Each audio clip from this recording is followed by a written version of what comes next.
What's good, everybody? All Ball Podcast here. I'm Josh, and this is Connor, and today we're going to be discussing the Super Wildcard Weekend for the NFL, our surprises and disappointments in the NBA, the Francisco Lindor trade, and the college football playoffs finals between Ohio State and Alabama. To start off, we're going to recap the games and our predictions. I like to say that I was wrong on most of the games. We'll start off with the Bills and Colts. Josh said 35-24. I said 42-27. It ended up going the Bills' way, 27-24. And the man Josh Allen, he shined. Diggs had 100-plus yards and a touchdown. And notice how the Colts lost by 3, but at the end of the first half, they didn't take their points. Yeah, no, they didn't. They went for it, and they went for it. They threw a fade to Michael Pittman, and it was just out of his reach. And that comes back to bite them because that would have been a tie. And not to mention they missed a field goal as well. So if you think about it, they take their points and make their field goal. They win by 3. The game, yeah. So it could have gone both ways, really. And that's a 2-7 upset, too. Yeah, that would have been kind of crazy. Yeah. But, I mean, Josh Allen went in, got it done in his second ever playoff start. I mean, everybody really expected the Bills to win. We knew the Bills were going to win. Both of us actually thought that they were going to win by more. Yeah. I thought they would put up like 30. I had 35-24. I had 42, but I know we were watching that and I was like, they're not scoring enough for me to be right. Yeah, but I mean, that's it. I think Josh Allen's gonna give a nice Super Bowl run this year. Ooh, Super Bowl! Because I think they'll win the next round. They'll meet the Chiefs, I think, and then that's gonna be a great that's game. not too bad. Yeah. The game after that, Rams Seahawks. Me and Josh were both wrong. I guess we need to Seahawks fucking suck. I guess we need to put some respect on the Rams. Jared Goff did good, and we thought that Jared Goff wasn't going to do anything. He was all right. Wolford, I expected him to play. Yeah, but he got killed by Jamal Adams. You can't predict someone dying on a field. Yeah. Rams won 30-20. Our predictions were Josh 24-17 Seahawks and me 28-21 Seahawks. I thought that Seahawks were going to come out and play better. I definitely expected more. I made a point of Russell Wilson. I thought he was going to step it up, but he didn't shine. Jalen Ramsey had DK Metcalf on clamps. He had him crying on the sideline.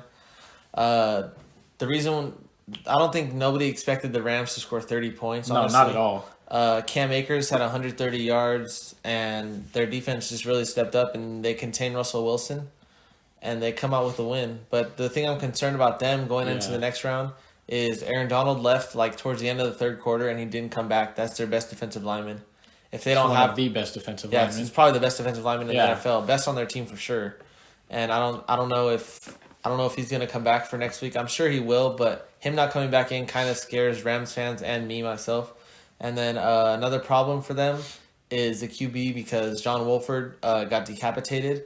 And then Jared Goff still has 9 fingers. Although he did okay. He got them the win, obviously, but their run game really carried. Yeah, I definitely think that they got away with it, being as that the Seahawks didn't show up as much as we expected. Yeah. But they're down their best defensive lineman, and they're also have 0 quarterbacks that they could play at 100%. Yeah. So that's rough to see. I think their next guy going was their punter. That was their backup for Jared Goff. Oh, swear. Was John Heckler. Oh, I saw he was about to come in, huh? Or not coming, but he was. No, that was in. Okay, no, that wasn't a different game because the third guy was going to come in. Yeah, that's rough. But they had their punter as their backup, so I don't know if they're going to find a Randisi off the corner. Do they leave their punter? So Goff is going to play. Goff's going to play next week, definitely.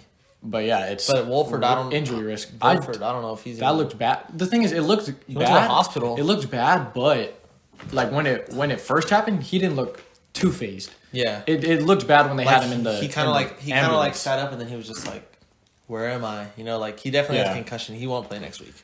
The game after that, Buccaneers Washington. Me and Josh predicted 20-10 for Josh and 24-10. It ended up being a much higher scoring game than we thought. Definitely. It was 31-23. We expected it to be way lower scoring than that. Yeah, I didn't expect Tyler Heineken to come out and dive for a touchdown. There were people calling him the white Lamar Jackson. Yeah, I thought that was so funny. I'm surprised that he came out, and I think he proved something. I think he'll start for them next year. I don't think Alex Smith is going to come back. I mean, props to him for coming back after almost dying from a leg injury, but I think that Tyler Heineken's their future, and I mean, Brady came out the first drive slinging. Brady looked good, and their run defense looked good, and that's really it. Their secondary was okay, but Washington doesn't have a very good pass offense anyway. They never really have, regardless of the quarterback. So, No, yeah, the game wasn't a surprise. The only surprise is that like how much they scored. We knew what was going to happen. Yeah. Again, except I don't think it's Heineke. How do you say it? Tyler Heineken. It's not Heineken. That's the beer, huh? Yeah, that is the beer. That's better though. Okay, Tyler Heineken. Is this Heineke or something? It's Taylor too. Yeah. Do you want to talk about Mike Evans? Oh, and then another concern is Mike Evans. I think he hyperextended his knee in Week 17, and he was questionable to play against Washington in the wild card round. He ended up playing, and then I seen him go down. I think it was in the middle of the fourth quarter. It looked like he extended it again, and I don't think he came back in the game either. Yeah, because that's not a hard injury to reenact, or how? Yeah, I forget the word, but that's an easy injury for you to do over and over again. Yeah. And then another issue for them is like Taylor Heineken. Whenever he had time in the pocket, why are you laughing like he's not the GOAT?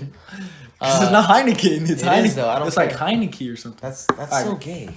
But another problem for them is their zone defense was kind of like iffy. It seemed like if their D line didn't get to Heineken, then they weren't going to do much. Stop laughing. Okay, at Heineken, my bad. bro. My bad. Go. So, in my opinion, if the D-line does a little bit better work next week against the Saints, then they're going to be in good shape. To start off today was Ravens and Titans. Lamar got his first playoff win. Ravens won, but I'd say that we were half wrong. One, we both thought it was going to be a higher scoring game than it was. You said 24-21 off a game-winning field goal. I said 24-17. It ended up being a touchdown off, but it was 20-13, and that's way lower than we thought. And we were definitely wrong because one of the main points we made, Derrick Henry's gonna eat. is gonna get his, and he did not eat. Didn't get anything. No, he's starving right now. He had, I think, he averaged 2.3 yards a carry. Yeah, it was something super low. That's not Derrick Henry.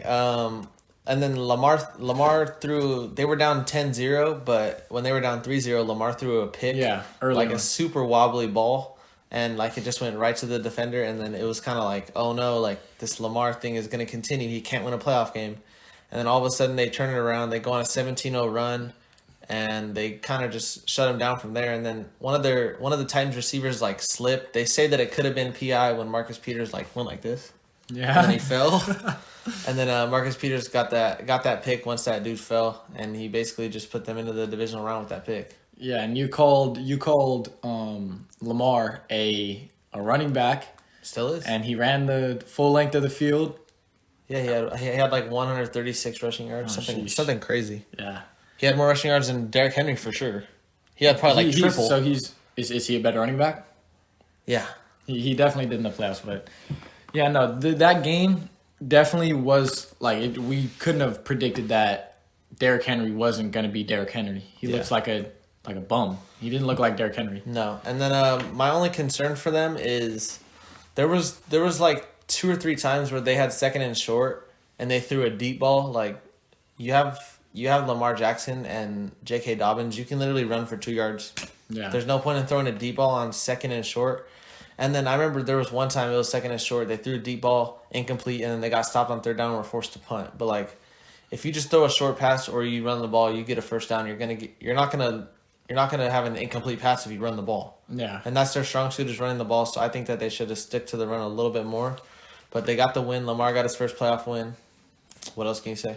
On to the next game was Saints-Bears. You had a little bit of something to... You had 2 opinions. So there was Kamara. Yeah. Kamara. So we assumed... You said 24-17.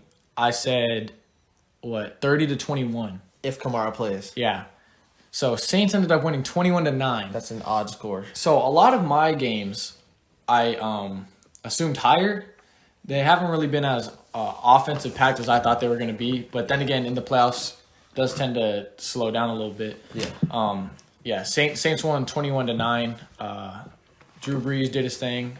Michael Thomas got a touchdown in his return.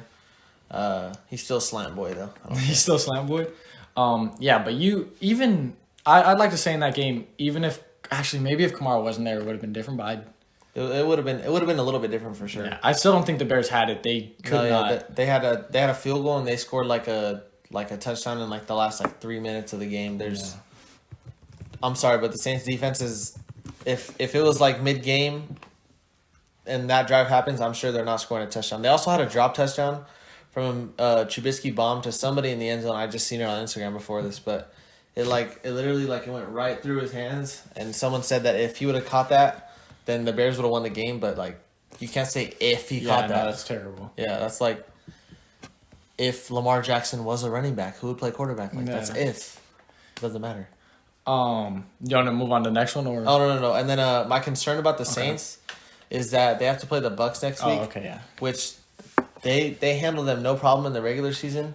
But the only thing is, it's playoff Tom Brady, and it's very hard to beat a team 3 times in a year, especially in the NFL, when you only play 17 games and then plus the playoffs. So beating a team 3 times in a year, and better yet with Tom Brady on it, that's going to be kind of tough for them. It's going to be a good game, but that's all I got to say about Saints. So it's going to be Brady and Drew Brees, which if they weren't playing each other, main point I would say is I don't see Drew Brees losing in the second round, which I think is a little less, but I definitely don't see Tom Brady losing in the second round. Yeah, I don't know. We'll go over that. Yeah, it's a good matchup video. The last game of today just happened right before we started. I'll say our predictions first. So you had 20-27 Browns. So you got the win right. Yeah. I had the Steelers winning in a decently low scoring game. Well, it was supposed to be low scoring. The Steelers defense was supposed to be the number 1 defense that they've been all year, but they gave up 48 points. Yeah, so it was 48-37 Browns. So not only did I get the win wrong, you got the score. I thought it was going to be way lower scoring, almost more than double than what I said. Yeah, I want to point out that Baker Mayfield, such a pro at them commercials, had 258 passing yards and 3 touchdowns. And I also pointed out in my prediction that they got to stick to the run. Their running backs had 200-plus yards, both of them combined, Kareem Hunt and Nick Chubb, and they had 3 touchdowns. You want to talk about why the Steelers lost? Well, before that, what you said, which was 100% correct, if they ran more, it would open up the pass game, which is what happened. Yep. They ran the ball, and it opened up the pass for Baker, and he threw for 250 yards. Baker Mayfield, the best quarterback in that game. Oh, Not, you're about to say like an AFC or something. The best quarterback in that game because Ben Cheeseburger is what you put. Yeah. Threw what? Four interceptions, and one was kind of useless, but like right at the end of the game sealed that they lost the game. And I also want to point out that the first play of the game got snapped over his head for a Browns touchdown. I don't think that counts as an interception. No, it wasn't. But that's so. They 5 turnovers. They didn't show up, or they didn't come. They came to play because they got 37 points. But they were down. They were down 21-0. Yeah, they made a little run back. They got 21 skunks. Did they? Yeah. That was just. I thought the Steelers were a better team. I don't know. Like obviously, I seen them just get worked.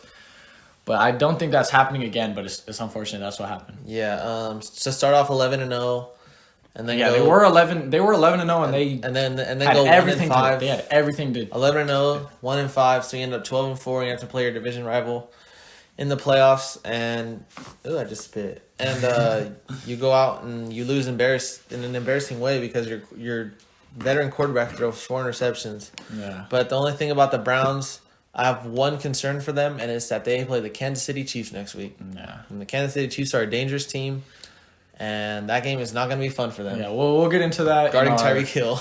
We'll get into that in our midweek. Yeah, but it'll be like a predictions. So for our surprises and disappointments of the NBA, do you want to go first? Okay, I'll go. I'll say one of my surprises first. Okay. It's a half surprise, but it's still surprising to most, is the Phoenix Suns. So I, at the start of the year, thought that they were going to be an 8-7 seed. That's where I predicted them to be. But where they're at now, they're tied for first in the West before today's games. Yeah. Because I haven't accounted for today's games. I think right now they're second place. Probably. But I didn't think that they were going to be as good as they were, because right now they're looking good and they're playing good. And so sometimes when you see like a playoff brink team, they'll start off the season super good and slow down. But this team, I don't see them slowing down anytime soon. All of their pieces are working together well. And all their wins are good wins. Yeah, they have 3 losses, right? So they lost to the Pistons in overtime. That was a dumb game, but the Celtics lost to the Pistons too. So the Pistons are the best team in the NBA because they beat 2 good playoff teams. Do not say that. Oh, okay. Another one of their losses is the Clippers. We went over that last time. It's a good loss. You're gonna lose to the Clippers. The third one was the Kings. They had. I think they played them twice. I think they played them in a back-to-back. I think that they could have beat the Kings as well because I think that the Suns are a better team. Yeah. The Suns right now could be a 1-loss team, but they lost games that they shouldn't have lost. Which happens in the NBA. No, but my point on that is moving forward, like they're barely tied for first, and they lost games that they shouldn't have lost. Yeah.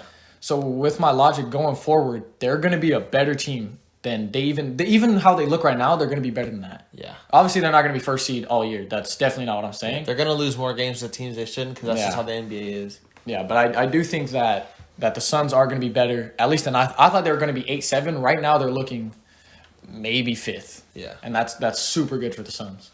Yeah. One of my surprises this year is the New York Knicks. Definitely. They're 5-5, but they have 4 good wins. They beat the Milwaukee Bucks, the Indiana Pacers, the Utah Jazz, and the Atlanta Hawks. Mm-hmm. Those are 4 possible playoff teams, probably 4 playoff teams to be honest. I would say. And then the Cleveland Cavaliers, they also beat. Like, are they going to slip in at an 8 seed in the East? Maybe, probably not. But regardless, that's still a good win because the Cavs aren't playing bad ball anyway, or either way. Mm-hmm. And their highlight player is Julius Randle, obviously. Yeah, he's having a fantastic season. Yeah.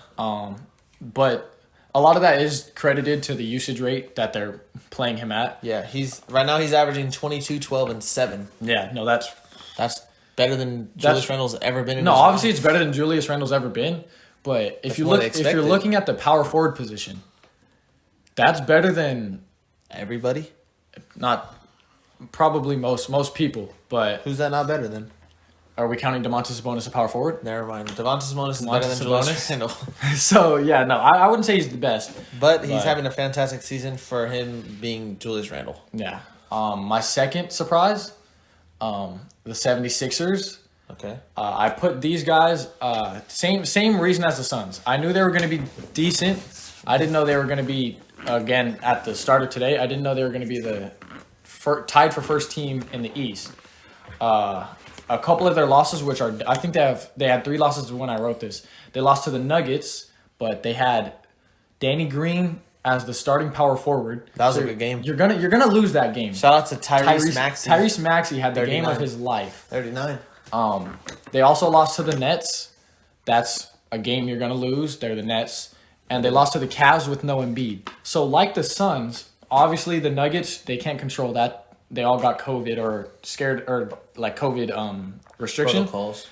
So you lose to the Nets, so that's a loss that you expect. And then they had no Embiid, which you can kind of expect because normally he sits out of a lot of injury. But like just like the Suns, that could be a 1-loss team right there. I'm not saying that they deserve to be a 1-loss team. Could be. But moving forward, definitely they're doing better than I thought they were gonna do. Yeah. Now the reason why I have them not below the Suns, but like not the main topic, is because their wins are very expectable wins. They haven't played really good teams except the Nets, and they lost to them. Like some of their wins are the Magic, and they lost. They played the Nuggets, but the Nuggets haven't been good either. Yeah, Nuggets haven't been good, but they were never gonna. Yeah, like. It is what it is, but 76ers are definitely surprising me. I think they're going to do better than I thought they were at the start of the season. My second surprise is the Indiana Pacers. They beat the Knicks, the Bulls, the Celtics, Cavs, Pelicans, and Rockets. There's some good quality wins in there. Mm-hmm. They've got 2 standout players in my opinion. Is Malcolm Brogdon is averaging 24, 4, and 7. Can I say before you get into the second one? So Malcolm Brogdon, when he was on the Bucks, like rookie of the year, that kind of time period, he was doing good, and then the Bucks didn't re-sign him. I said that the Bucks not re-signing Brogdon could have held them back from a championship quality team. Because I think Malcolm Brogdon maybe last year's team. Maybe. Well, I'm not saying like they would have been a dynasty. I just think that they could have got a championship out of that with Malcolm Brogdon. Yeah, that would have definitely changed their. I think Malcolm Brogdon is showing people what he could have did on the Bucks, and the Bucks let him walk. Malcolm Brogdon is great pickup by the Pacers. One of the best. I'm not gonna say one of the best guards. 3-and-D. He's definitely fantastic at shooting the ball, and what's underrated is his playmaking. Yeah, no, he's showing out. He's not quick with the ball, but he knows what he's doing. Mm-hmm. Like he's very fundamental. 100%. Yeah, and then my second standout player for them, as we mentioned, was Domantas Sabonis. Yeah, who's averaging 20, 11, and 6, which he was an All-Star last year, and people kind of were like, what? Like, who is this? And then now he's doing his thing this year, which is good. That's what they need out of them. And one thing about them though is that Oladipo's got to step up a little bit, but yeah, because he's supposed to be the best player on the. Oh, I'm not gonna say he's supposed to be the best player on the team. He should be the best, but he should be the best player on the team. Domantas Sabonis has taken that spot. Which what did he have the other night? 28 and 22. Yeah, something retarded. Something like that. He is, and he had what, like a game win on the Celtics. He's just showing out this season. Yeah, he's showing he's doing his thing. He definitely deserved the All-Star last year, and he's probably going to get another one. He has to get it this year. Yeah. Go to disappointments. I mean, okay. So my first disappointment is the Denver Nuggets. They're picking it up again, and I think, like, obviously I made this morning, but I believe that they won again today. So now their record is even, but even, like, regardless besides of that, they have losses that they should not, they shouldn't have lost. Like, a lot of their losses are dumb, and they were slow coming out of it. So Jamal Murray's picked it up a little bit. Gary Harris had a good game, but it was against, Tyrese Maxey starting? Oh, yeah. He had a good game, but Gary Harris isn't doing what I thought he was going to do this year. Jamal Murray started off slow, but he's picked it up. I just think as a team, they need to pick it up a little bit more. But they are putting together wins now. Jokic, obviously. He's going to do his thing. Jokic has been doing his thing. Yeah, and thing about the Nuggets is they've had kind of like a few problems. Like Jamal Murray had an injury for like 2 or 3 games. And then Michael Porter Jr. was a star. Michael Porter Jr., he did good in those games. Did they win all those? I think he had a 30-point game. He did. He had one 30-point game. Did they win all those games where Michael Porter Jr. is like the number 2 option instead of Jamal Murray? No. Yeah. But then now they got Michael Porter Jr. out due to COVID, and now they got Jamal Murray back. So I think they just got to get in a rhythm with their whole lineup back, and they should be okay. They're still a 4-seed team to me. They're top 4 in the West, personally. 4-3. But they were just off to a rough start, but some teams need some time to pick it up. Moving on to one of my disappointments is the Washington Wizards at 2-8.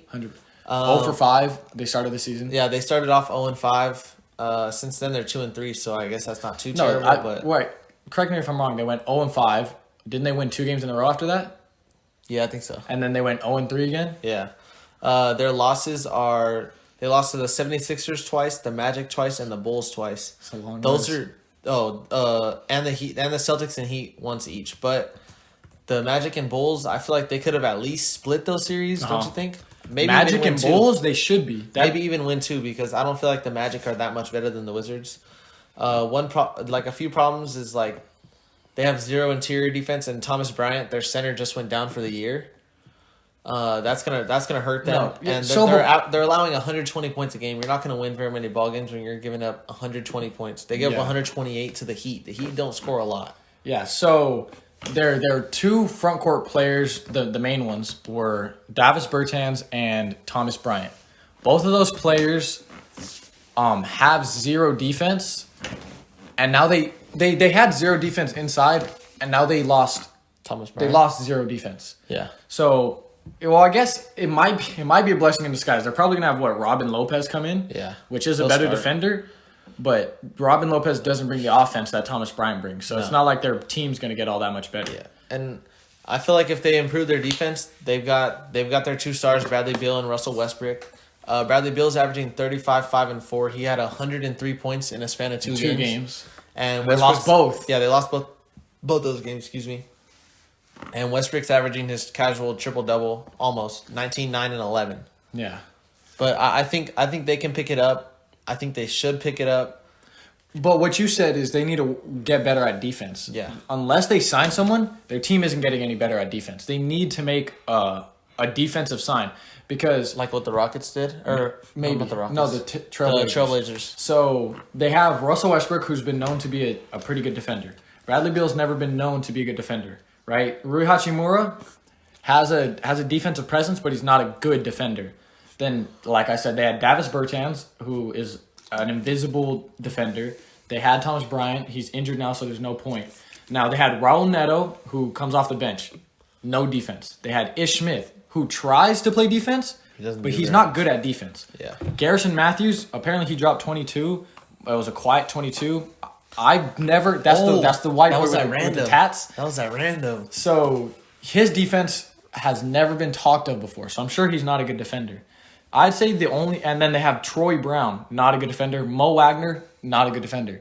I'd say they have two decent defenders on their team, Russell Westbrook and Robin Lopez. You're not going to win games if your two best defenders are Russell Westbrook and Robin Lopez. Yeah. You're not winning games like that. They need a roster move where they bring in like a, what would you say, like a small forward who can play defense? I would hope for a big, because would you expect Thomas Bryant to come back? He's not coming back. Yeah, he tore his ACL, didn't he? Yeah, he's not coming back. So Robin Lopez is probably going to, I say, but you can't play Davis Bertans at the 3. At this point, you have to get a 3 who can play the 4. Yeah. That's good. Like imagine Robert Covington. Robert Covington on this team would be perfect. Or if you get on the Blazers, or if you get like Jonathan Isaac from the Magic. Yeah. Even like lesser people, you just need something. Your team is you need a body out there. The team is basically you're running 2-on-5. You're running offense. Yeah, it's a 7 on. Or it's terrible to watch them. And Bradley Beal knows it. He said we can't guard a parked car. That's not inaccurate. They probably could not stop a parked car from moving. Yeah, that's so sad. Sorry, I just got passionate about that. The Wizards, I love defensive teams, and the Wizards have no defense. My second disappointment team is the 76ers. Now, hear me out. This is a bit... So the 76ers were my surprising team.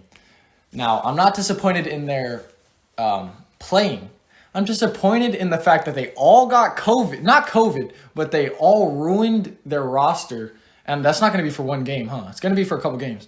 They were top of the East. Now they're going to drop down, and I'm disappointed in them because of that. Because of Danny Green. You should not ever play a game, right? There's 72 games in a season, right? Most times it's 82 games plus playoffs, and then you have players on a team for a few years. Never in a franchise's history should Danny Green be a team's starting power forward. No. That is why I'm disappointed in the Sixers. Nice. I love that team, but it hurts me to say that Danny Green was a starting power forward. The best team in that lineup was who? Dwight? Or I guess Tyrese Maxey? 39. Yeah, I'm disappointed in you guys. Yeah, and then we also have a surprising and disappointing player. My surprising player is from the Sixers. I'm so sorry, AJ, that I doubted him. I looked at his stats. Seth Curry shooting 60% from the field, 72. Whoa. Imagine 72 from Seth Curry. 17 points, 2 rebounds, and 3 assists. For Seth Curry. Seth Curry, that's good. That's all they need out of him. Uh-huh. He's doing more than what they need out of him, basically.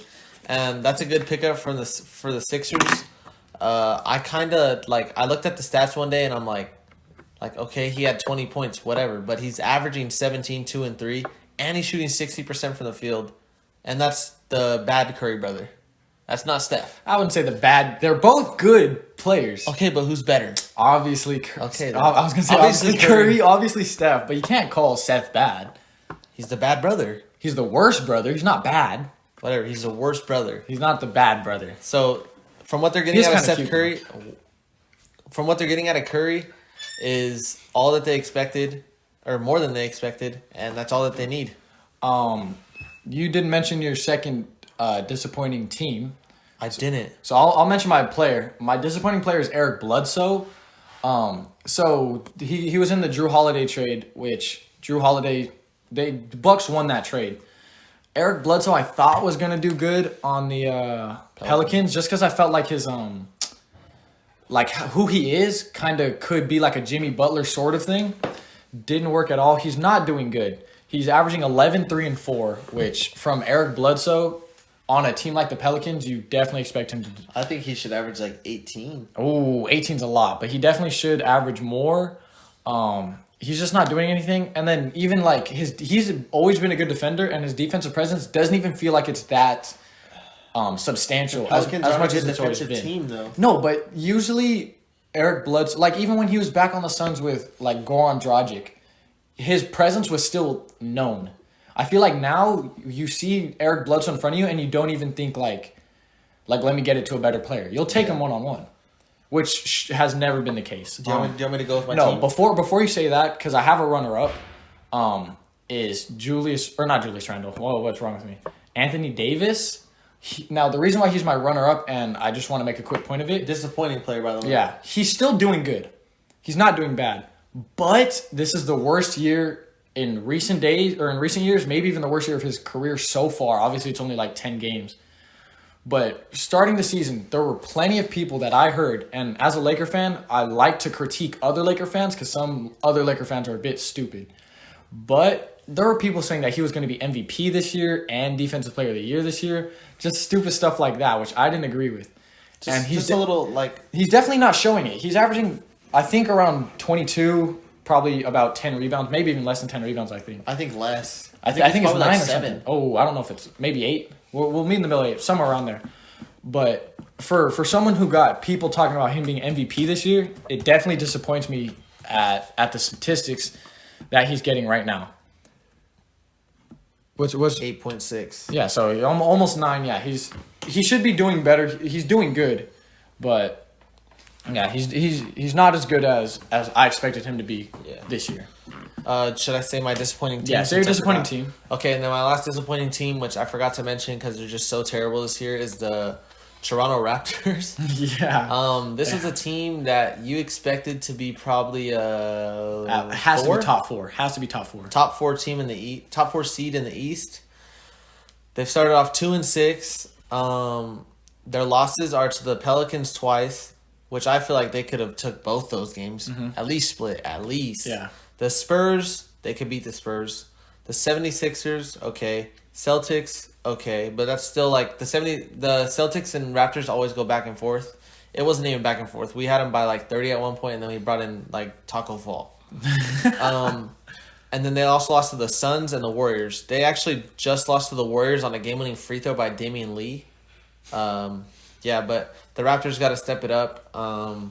They've got Van Fleet, Siakam, Kyle Lowry, Chris Boucher, OG Anunoby. OG Anunobody. Who's the center they picked up? Aaron Baines. But that's a great lineup. Yeah, but their core 3 is Siakam, Van Fleet, Lowry. And their Van Fleet's averaging like 22, which is good for him. But then like you got Siakam and Lowry who were at like 18 and 16. They're a little bit underperforming. I feel like they need to be at around 20, 21-ish. Yeah. And I feel like they can get some more wins under their belt. I think they're still a playoff team. They have to be. They're not a playoff team right now. They're way out of the playoffs, but know they're going to come back. I feel like they can probably get like a 7. Because they're down bad right now. They are down bad, but they don't even look good. They have 60 games-ish to come back. They don't even look good. I feel like they're probably just going to have to make a good run. Great run. When they play the bad teams, they have to win. Yeah. Like, they got to beat the Spurs and they got to beat the Pelicans. I think they're going to be around 5-6 this year, which is way lower than they should be. So I have a surprising player. We have don't you have 2 surprising players, or you have a surprising player and a disappointing player? Yeah, you say your surprising player, and I'll say my disappointing. Okay, so and then so my surprising player that I knew he was going to do good. Just looking back, so it is Jeremy Grant, right? On OKC, he was okay, right? And he helped the Nuggets last year be competitive. He was like a good piece in their system. And I'm not going to say he's the reason that they're not doing too good. He definitely could be. But he helped a competitive Nuggets. I think they didn't sign him. And he signed to the Pistons. He's now the number 1 option on that team, despite there being Derrick Rose and the best 2010 team, Blake Griffin. He's averaging 25?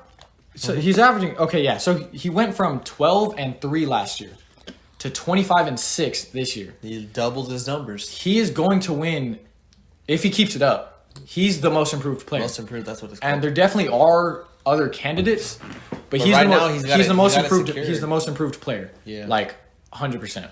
Yeah. That's a good choice. You've always been on Jeremy Grant. I've been on Jeremy Grant since he was on OKC a little bit. I never thought he was going to average 25. Yeah. But I knew he was going to do something. Yeah, and then my disappointing player is someone you're not going to expect, but it's Butler of Jimmy. I like Jimmy Butler as a player, but yeah, he has been disappointing. Butler of Jimmy is averaging 14, 4, and 4. That's not 14 is not Jimmy. That's not Jimmy Butler numbers. He did have a couple stinker games. Like I know he had one with 2-point game. I think he had another with like less than 5. I think he had 2 under 5 games. 14, 4, and 4 is not what you want to see out of Jimmy Butler. He's literally waking up at 5 a.m. for no reason. For no reason. Definitely on the Heat, because the Heat, he's the biggest piece on the Heat. Yeah, because just his presence is big. Yeah. But I feel like he's got to step up. They're not having the greatest start either. I feel like I'm not disappointed in them though. I feel like last year. No, I'm not disappointed in the team. They definitely could be better, but they're not a team that you're like. I feel like they're a little bit disappointing because they're around their even, bubble right? run. Yeah, they should be. Yeah, they're 4-4. Yeah, so they're even. But just your star player, I mean, he's more of a presence on defense. He's averaging like 2 steals a game, but 14, 4, and 4 is not what you want to see out of Jimmy Butler. He's got to step it up. Maybe he should wake up at 4:30 a.m. and get a few more shots. Maybe he needs more sleep. Maybe he needs to stop waking up at 5 a.m. Just go to practice. Yeah, maybe that. So before you get into your disappointing player, or your surprising player, right? I already said him, Seth Curry. Oh, yeah. Okay, you're right. So I did have some runners up to say. I probably should have said it back then.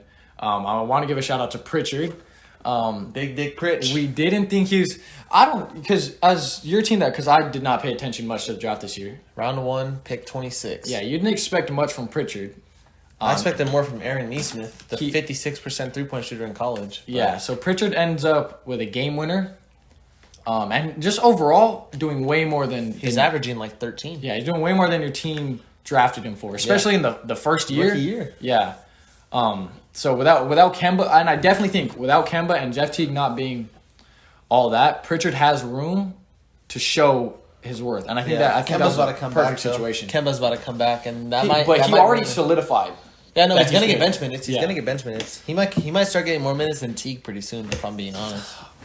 Honestly, I would, because he's younger. Teague had the good first game. Because Teague is good. And he hasn't done very much like after that, but I like Big Dick Pritch. Yeah, I had a second one. We've already talked about him, Julius Randle.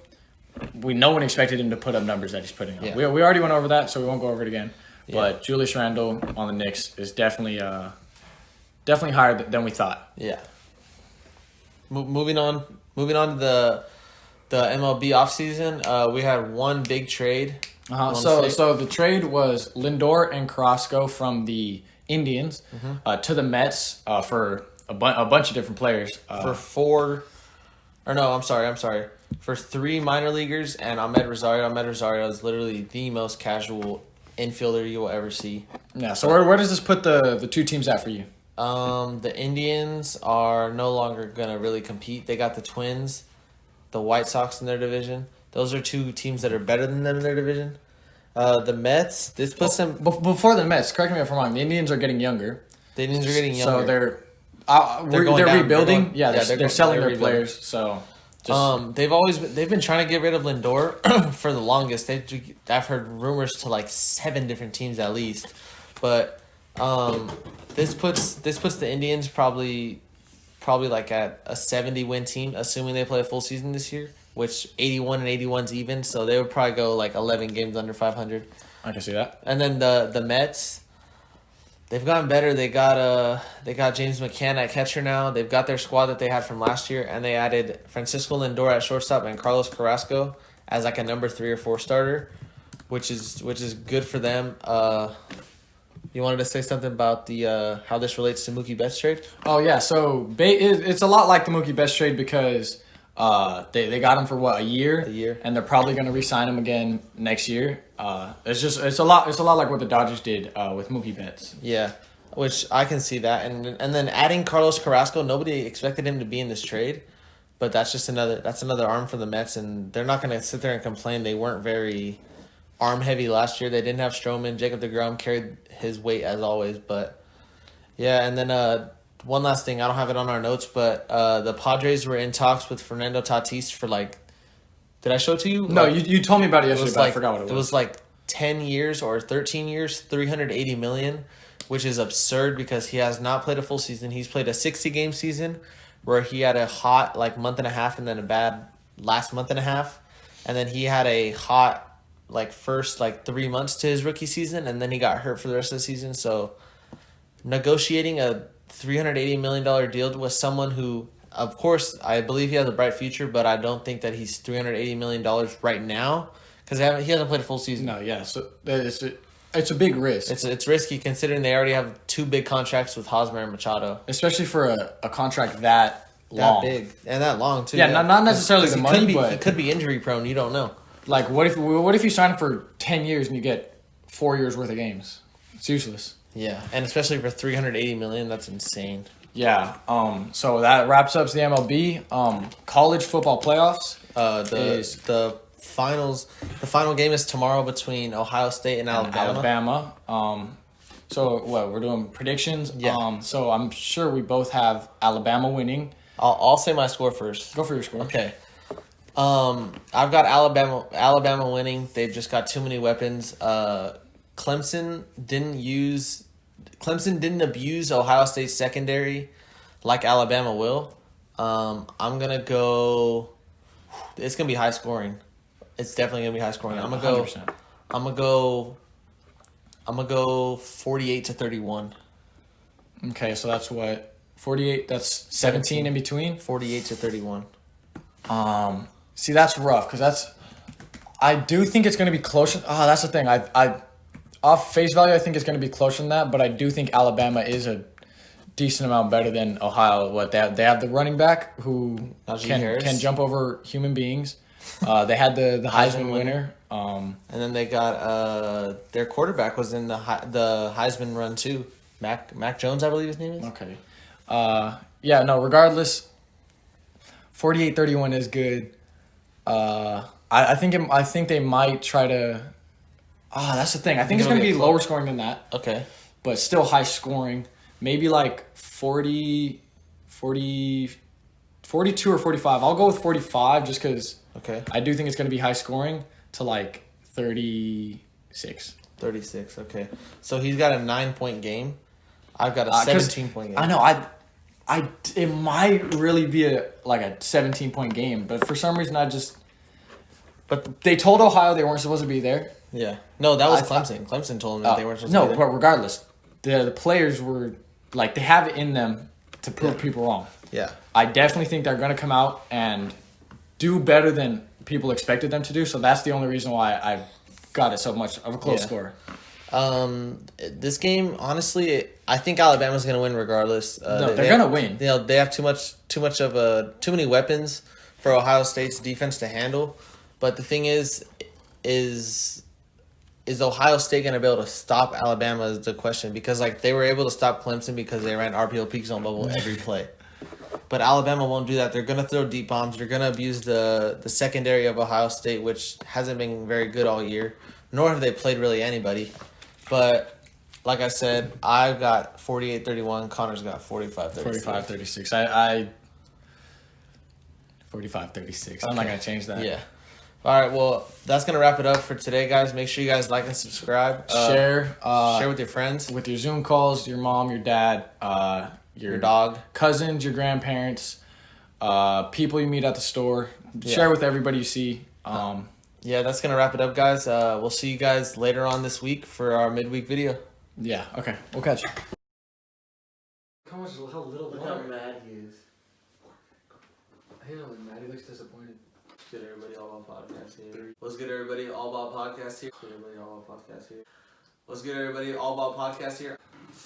What's good, everybody? All About Podcast here. What's good, everybody? All About Podcast here. I know, get the stutter. What's good, everybody? What's good, everybody? All About Podcast here. I'm Josh, and this is Connor, and today we're going to be discussing the Super Wild Card Weekend for the NFL. What's good, everybody? All About Podcast here. I'm Josh. This is Connor. Today we're going to be discussing the Super Wild Card Weekend for the NFL. Okay. That was gay. You said.